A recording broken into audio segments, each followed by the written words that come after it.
ময়মনসিংহের চরপাড়া একটি জনবহুল এরিয়া। ক্লিনিক ও সরকারি হাসপাতাল এদিকে হওয়ায় প্রতিদিন অসংখ্য মানুষের যাতায়াত এদিকে। ময়মনসিংহ থেকে এসএমকে মিজানের পাঠানো তথ্য ও ভিডিও চিত্রে থাকছে বিস্তারিত।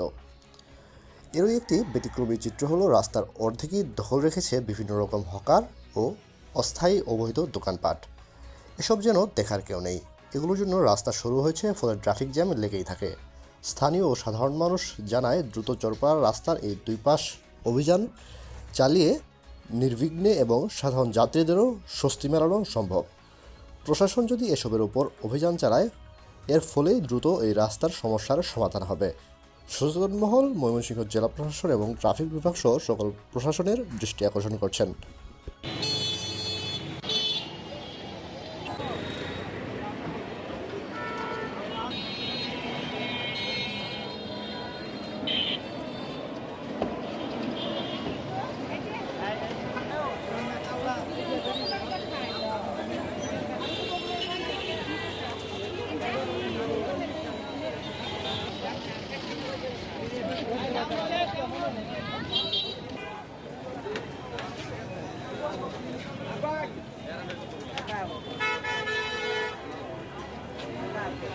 এই বাবা এই যে